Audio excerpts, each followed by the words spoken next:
You know, the understanding of really when we look at, as we go through some of this discussion and different maladies that people have, in hypertension, for instance, basically what happens is the endothelium, which is that very inner lining of the vascular system, it lines all the veins, arteries, capillaries, everything throughout the cardiovascular system, the internal organs as well.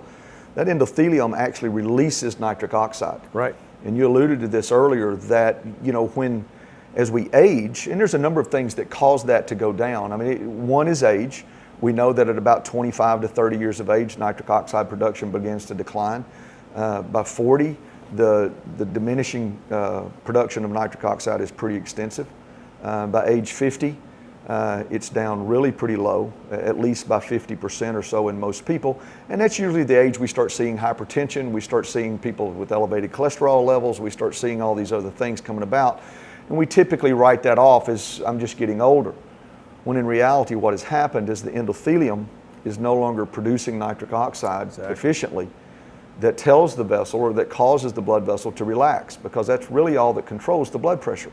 As the pressure increases, as our heart rate increases, whether it's exercise, whether it's just doing chores around the house, it doesn't matter what it is. It could be, it's, you know, being at a sporting event, since we're here at the College World Series, but you know, where your blood pressure elevates, and as nitric oxide is released, the blood pressure releases or lowers because the vessel dilates in itself. And when you understand the process of that, one of the things that we run into, you know, early on in the research when people were talking about using nitric oxide, and we learned that it came from arginine, which is an amino acid, and arginine converts to nitric oxide. The problem with that is that conversion rate is very quick, and it doesn't last very long.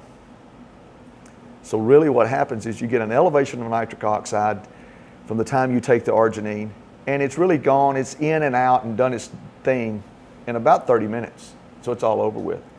And one of the things we did with Cor-Restor is that we started looking at how do you lengthen the time of nitric oxide availability. Because if you can stretch that time out, that's when you begin to support the actual healing process of a disease like hypertension. And so as you begin to extend that out, and we did that in several ways. We did it with coupling citrulline with arginine, because one of the brilliant things that was learned about citrulline is that, wait a minute, citrulline actually converts to arginine, which converts to nitric oxide, but it's a slower process. So instead of 30 minutes to a couple of hours, we get 4 to 6 hours. Then we go, well, wait a minute, there's another pathway of delivery. You have the arginine nitric oxide pathway of delivery, and you have the nitrate-nitrite pathway of delivery. So we use beetroot. Beetroot is a nitrite, so we get the nitrate-nitrite pathway, which is a much longer pathway of delivery.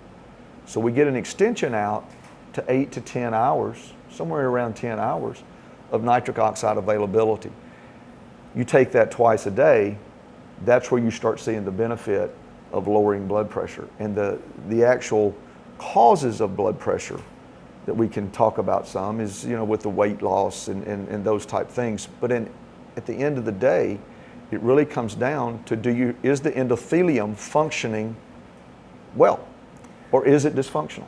Well, one of the things that you and I both learned from Dr. Bob Heasty, Robert Heasty, who is on our advisory board, medical advisory board, we have 3 physicians on our medical advisory board, is that a lot of the older patients have ADMA, called asymmetric dimethylarginine syndrome. They do not process arginine well. It doesn't, and a lot of that is the D3 production. So you and I added a lot of D3. One of the things that's not commonly known is in how the endothelium actually breaks arginine down into nitric oxide and or citrulline. It produces an enzyme called endothelial nitric oxide synthase, or ENOS for short. D3 dramatically increases the production of ENOS.